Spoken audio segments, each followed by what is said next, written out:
Zdar, tak dneska tadyhle, jak můžete vidět, mám super pecku Assassin's Creed. Je to podle počítačové hry, těch her vyšlo bambilion, tohle je ale na motivy Benátek, budou tady stejné postavy jako ve hře, spousta nových a tak. Jinak je to příběhovka, myslím, že jo, i kooperačka, dá se to hrát i v jednom. Píšou 1 na 4 hráči od 14 let a 30 až 60 minut, což bude nejspíš na misi, protože to je příběhovka, jak jsem říkal, a myslím, že těch misí je 620. Díváme se, jak to vypadá zezadu. Jo, jinak je tam 5 figurek, jo, 26 misí, je to tak, nebo epizod tady říkají. Benátky, renesance a tak. A no, přes 400 karet, přes 100 standíček a těch 5 figurek. Prej jsou hezký. Tak jdem na to. Už je. Už ono to trošku na to zbylo, a to jsem asi ani nemuselo používat, bych to zvládl i bez něj, ale tak. Když už tu byl, tak ho přece použiju. To dá rozum, ne? Nebo vy byste ho nepoužili? Já jo, teda. Tak, folie je dole. Jinak jsou tam tajné obálky, kde se bude dál asi vyvíjet příběh, nějaký zvraty a takovýhle věci. Tak, krabice, nic tam není. Tak, varování je tu hned na začátek. Neotvírejte žádné obálky, dokud tomu nebudete vyzváni. Nedívejte se pod černé plastové úložiště. Jsou pod ním uloženy některé tajné herní součásti, takže tam se dívat nebudem. A jelikož tady asi všude vidím jenom 4, tak, a teď pardon, mě to cvaknul mobil. Ale doufám, že se to natáčí stále, ale asi jo. Tak jo, nedívejte se pod černé plastové, že jsou pod ním uloženy některé tajné herní součásti, takže na to se dívat nebudem. Ať vám to nekazím o sobě taky. Tak, čím začneme? Spousta standíček, obou stranek, takže takhle to vypadá, ať když uděláme zoom, tak takhle.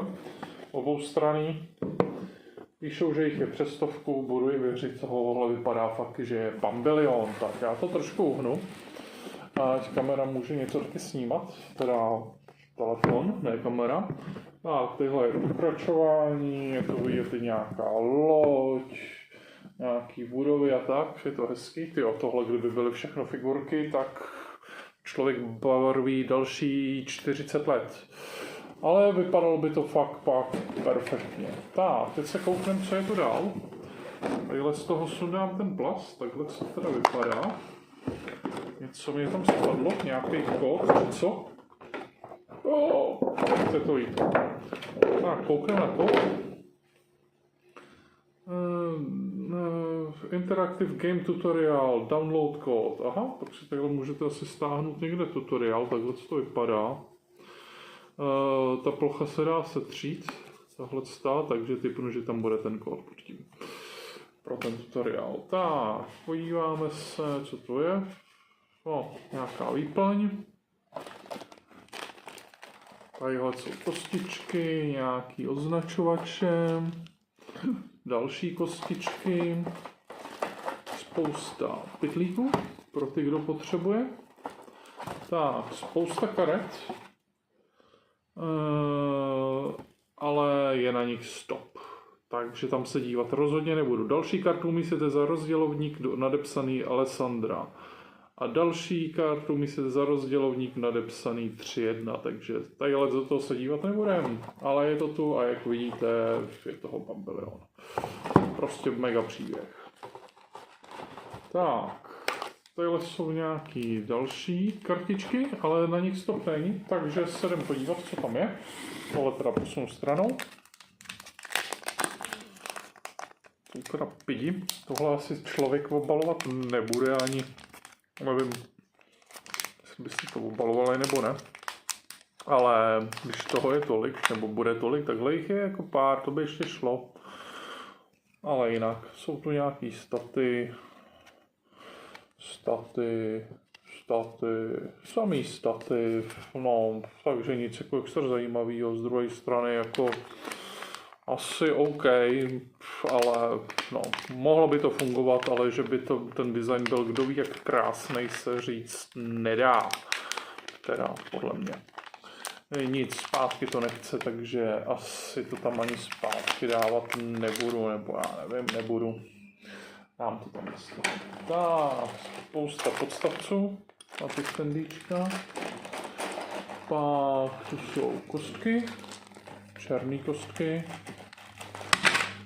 červené kostky, bílé kostky a to je tak nějak vše. A pak tady jsou nějaký megakarty velký.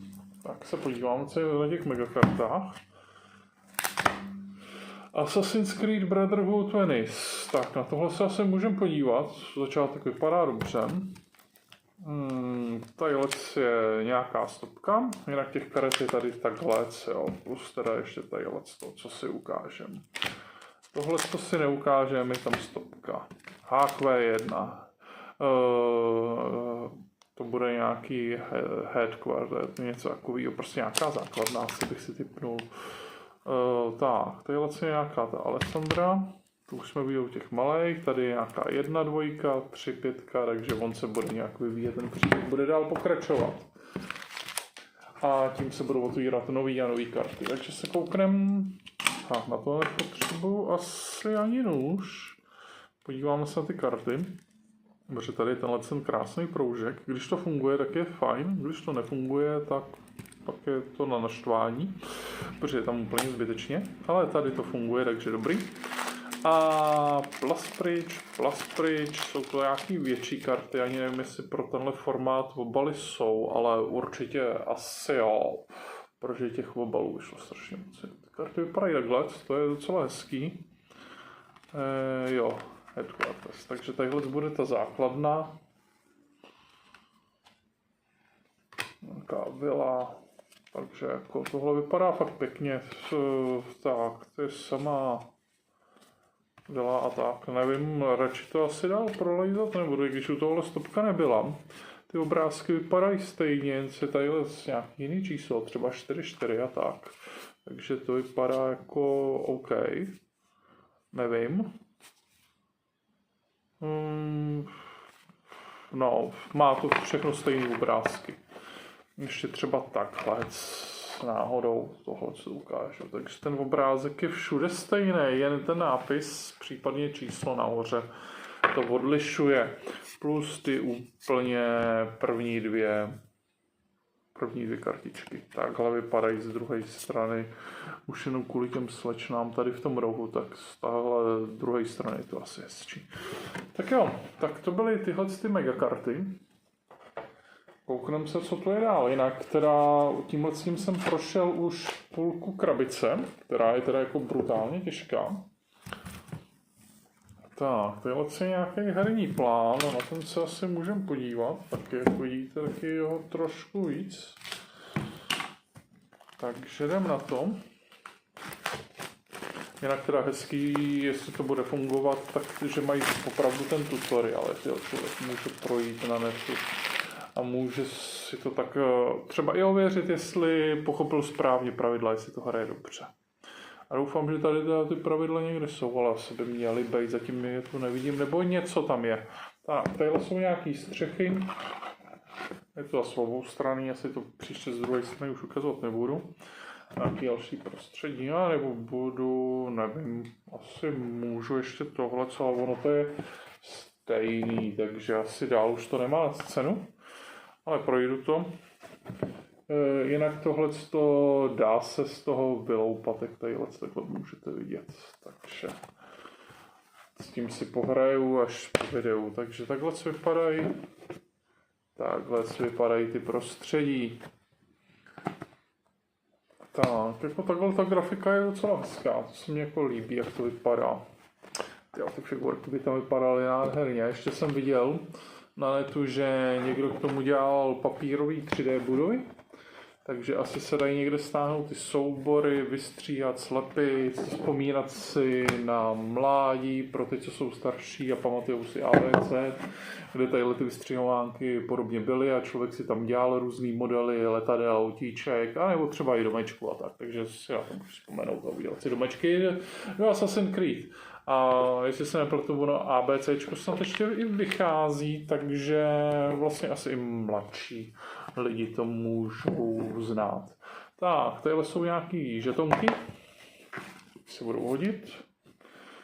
Spousta samolepek, hodně moc samolepek, další samolepky, kolik jich je, jedny, druhý, třetí, takže samolepek je bambilion, asi se to bude někdy vylepšovat, už jenom podle těch čísel a písmenek, co jsou pod nima. Takže můžu ještě jednou ukázat pro ty, co si to nestopli nebo to nestihli, třeba ty první, takže to vypadá leglec. Nějaký symbol, číslíčko, písmenko, druhý písmenko a tak. Tak, pravidla jsou tu. Z druhé strany teda seznamikon, což se mně líbí, že tam je, že s tím člověk nemusí nikde pátrat, pevnit. Ale tohle je hodně hezký. Je pěkný obrázek, škoda, že je takhle přeložený v těch pravidlech, protože kdyby tam byl celý, tak si ho snad dám někam na zeď jako plagát. Je tu obsah komponent, jinak nějaký kvalitnější papír bych řekl, že to je. Fakt se mi to líbí, takhle z těch pravidel vypadá, že je docela dost, ne moc obrázků. Nebudu to zase úplně procházet, jak mě znáte, ale takhle tím světem je takhle teda i nějaký rejstřík, nějaký obsah, takže jako v pohodě. A ten obsah, ten rejstřík končí na straně, jak je to hra z roku 2020, to píšou asi,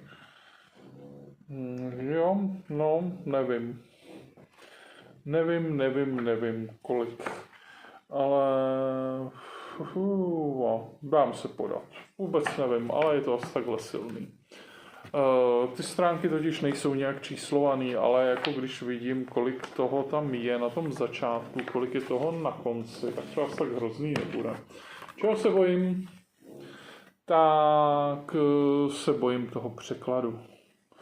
Protože tadyhle jsem zahlíd jméno Michal Eckert a jako editor teda, český překlad Jakub Mařík, teď nevím, kdo překládal Batmana, ale myslím, že jako editor Michal Eckert tam byl taky a překlad Batmana byl tragický, příšerný a špatně udělaný, takže doufám, že tady to bude lepší a dali si na to víc pozor.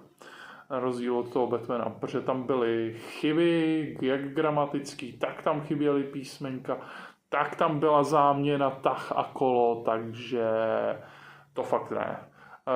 A těch věcí tam bylo víc, i jak špatně jako další věci přeložený, nejenom tah, kolo a podobné věci, ale no prostě ne. Tak, kniha vzpomínek, že tohle to bude příběhová kniha, to je jako docela tlustá. Tak, koukneme se třeba na začátek, takhle to jako vypadá fakt hezky, jako obrázky krásný.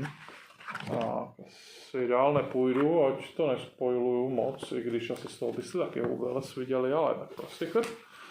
A ještě se koukneme tadyhle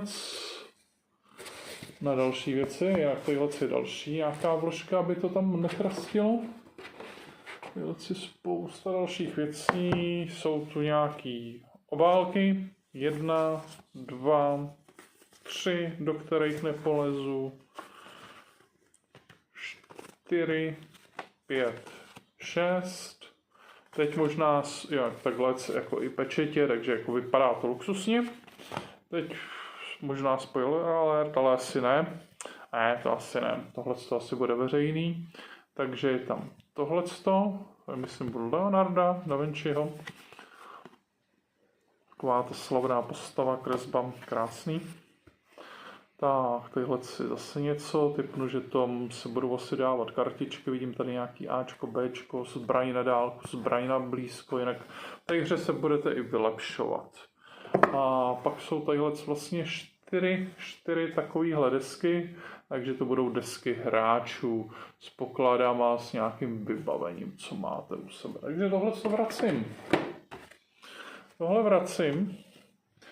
A jdem na to poslední, co tu zůstalo, na co jsme se ještě nepodívali a na co se hodně těším, že se podívám, tak jsou figurky. Sice, jak jste tady viděli, je tam spousta standíček, myslím 132, 4, něco takového, nějaký takovýhle velký nesmysl. Tak, tohle to ještě vrátím. Ale je tady i 5 figurek, nebo aspoň píšou, že 5. Podívám se, jestli jsou hned všechny od začátku. Jsou hned všechny od začátku, takže to budou vaši asasini. Tak, musím se k tomu dostat, protože to je zase přelepený, aby se to netoulalo někde po krabici. Tak, s tímhle pryč. A koukneme na figurky, na 5 asasínů. Jo, vypadají docela detailně. Takže tady je první. Koukneme na druhýho. Takže takhle. Je tu číslo 2. Nějaký kušiník. Třetí s nějakým rapírem, nebo co to je. Nebo kordem. Zase takový znalec zbraní chladných nejsem, ze středověku. Nebo z začátku novověku. Tak, je tady nějaký čtvrtý s nožema. A je tu 5. asasín. Takže to je vše. Tohle to byly teda i postavy. Mějte se, smějte se a užívejte. Čau.